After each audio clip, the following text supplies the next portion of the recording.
Audio Jungle.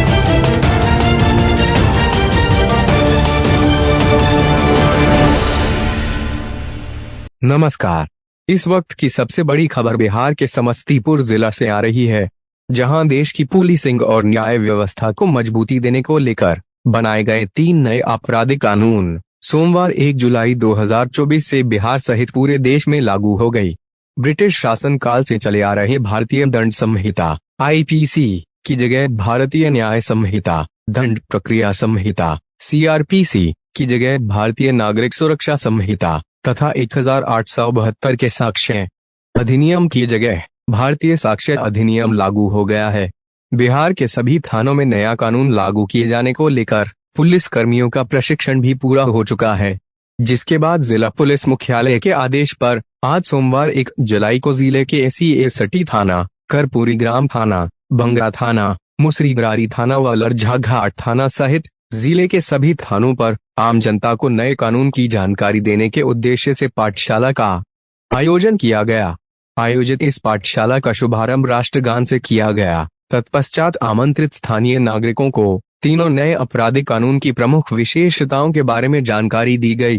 थाने में पदस्थापित महिला पुलिस पदाधिकारियों के द्वारा आमंत्रित नागरिकों को विशेष रूप से महिलाओं एवं बच्चों से संबंधित प्रमुख प्रावधानों के बारे में अवगत कराया गया। साथ ही बड़े बदलावों पर तैयार की गई पुस्तिका भी थाना अध्यक्षों के द्वारा आमंत्रित आम नागरिकों को उपलब्ध कराया गया। नए कानून लागू होने पर विभिन्न अपराध में दर्ज करने की धाराएं और न्याय व्यवस्था में भारी बदलाव आ गया है।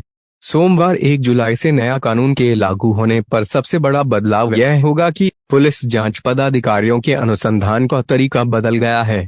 इस नए आपराधिक कानून में डिजिटल पुलिसिंग को बढ़ावा मिलने से गंभीर अपराध के मामलों में घटनास्थल पर उपलब्ध वैज्ञानिक साक्ष्य संकलन किए जाएंगे। इस नए कानून में घटनास्थल की वीडियोग्राफी व फोटोग्राफी पर भी जोर दिया गया है। किसी भी अपराध के मामलों में mobile phone, social media, internet आदि के बढ़ते उपयोग के आलोक में पुलिस भी अब इलेक्ट्रॉनिक साक्ष्य संग्रह कर न्यायालय में पेश करेगी, जिसमें खासकर साइबर अपराध के मामलों में त्वरित कार्यवाही हो सकेगी। थाना अध्यक्षों ने जानकारी देते हुए यह भी बताया कि थाना के द्वारा दर्ज की गई प्राथमिकी की कॉपी ACRB के वेबसाइट पर से डाउनलोड की जा सकेगी। इस नए कानून में शीघ्र ही गुम हुए संपत्ति की रिपोर्ट, लापता व्यक्ति की रिपोर्ट, घरेलू सहायक, ड्राइवर, किराएदार आदि का पूर्व चरित्र सत्यापन तथा वरिष्ठ नागरिक का रजिस्ट्रेशन आदि जैसी व्यवस्थाएं भी ऑनलाइन हो गई हैं। बिहार पुलिस की इस वेबसाइट पर तीनों आपराधिक कानून हिंदी एवं अंग्रेजी भाषा में उपलब्ध है। SC थाना पर आयोजित बैठक में मौजूद लोगों को जानकारी देते हुए थानाध्यक्ष रविंद्र भारती ने यह भी बताया कि नए कानून के प्रावधानों के तहत डिजिटल पुलिसिंग का सबसे ज्यादा फायदा आम लोगों को मिलेगा। डिजिटल पुलिसिंग के तहत आम लोग अपनी शिकायत व समस्याएं ईमेल से भी अपने नजदीकी थानों सहित अन्य थानों को भी भेज सकेंगे। इसके लिए बिहार पुलिस की वेबसाइट पर राज्य के सभी थानों के मोबाइल नंबर व ईमेल आईडी की जानकारी दी गई है। पीड़ित व्यक्ति उन ईमेल आईडी के माध्यम से संबंधित थाने में शिकायत दर्ज करा सकेंगे। वहीं कर्पूरी ग्राम थाना पर आयोजित बैठक में मौजूद स्थानीय जनप्रतिनिधि व गणमान्य लोगों को जानकारी देते हुए अपर थाना अध्यक्ष प्रियंका कुमारी ने बताया कि नए कानून में वैज्ञानिक साक्ष्य संकलन करने पर विशेष जोर दिया गया है, जिससे आम नागरिकों को यह फायदा होगा कि सिर्फ बयान के आधार पर किसी के ऊपर गलत दोषारोपण नहीं किया जा सकेगा। इससे गलत बयानबाजी पर रोक लगेगी। साथ ही पूरे राज्य में गिरफ्तार होने वाले व्यक्ति का फिंगरप्रिंट विभाग के डेटाबेस में दर्ज किया जाएगा, जिससे आपराधिक घटनास्थल पर मिलने वाले फिंगरप्रिंट का मिलान फिंगरप्रिंट ब्यूरो के द्वारा पूरे देश में गिरफ्तार व्यक्तियों के फिंगरप्रिंट डेटाबेस से किया जा सकेगा, जिससे अपराधियों की पहचान करने में काफी सहूलियत होगी। आपको बता दें कि जून 2024 में राज्य के करीब 25,000 पुलिस पदाधिकारियों को नए आपराधिक कानून, विधि विज्ञान व डिजिटल पुलिसिंग का प्रशिक्षण दिया जा चुका है। इस प्रशिक्षण का शुभारंभ 5 चरणों में सोमवार 10 जून से पटना के ज्ञान भवन में पुलिस महानिदेशक बिहार के संबोधन के साथ प्रारंभ हुआ था, जिसमें PTC प्रशिक्षण उत्तीर्ण पुलिस पदाधिकारी से लेकर सभी स्तर के वरीय पदाधिकारी भाग लिए थे।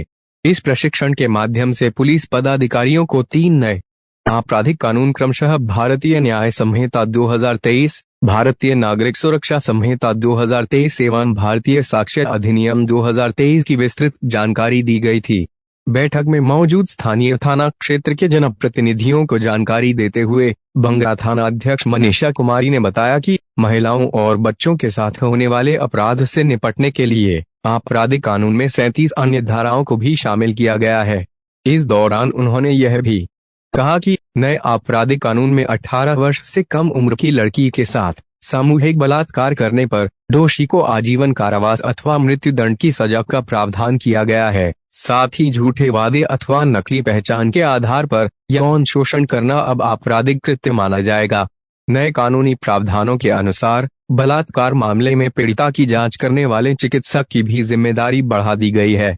नए आपराधिक कानून के अनुसार 7 दिनों के अंदर बलात्कार पीड़िता की मेडिकल रिपोर्ट जांच अधिकारी के पास भेजना अनिवार्य होगा। यही नहीं, किसी महिला के साथ छीना-झपटी व चेन स्नैचिंग करना भी एक गंभीर अपराध होगा, जिसके तहत दोषी के विरुद्ध गैर जमानती धाराओं के तहत प्राथमिकी दर्ज की जाएगी। भारत की एकता, अखंडता, संप्रभुता, सुरक्षा व आर्थिक सुरक्षा के लिए खतरा पैदा करने या किसी समूह में आतंक फैलाने के लिए किए गए कृत्यों को आतंकवादी गतिविधि मानी जाएगी।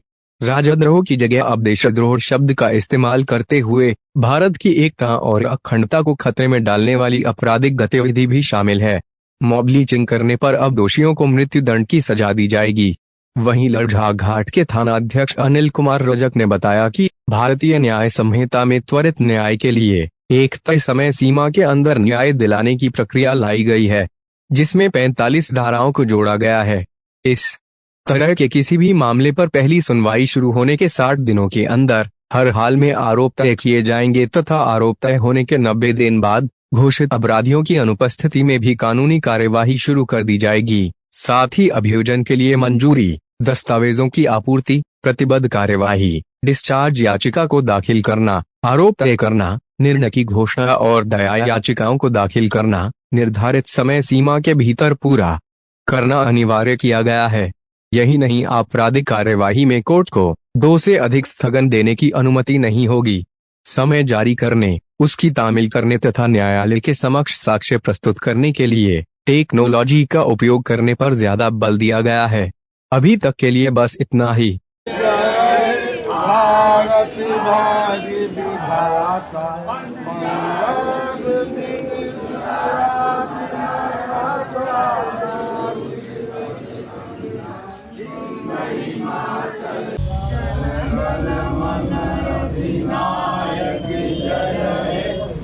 भारत भाग्य विधाता पंजाब सिंध गुजरात मराठा द्राविड़ उत्कल बंगा विंध्य हिमाचल यमुना गंगा उच्चल जल वितरंगा।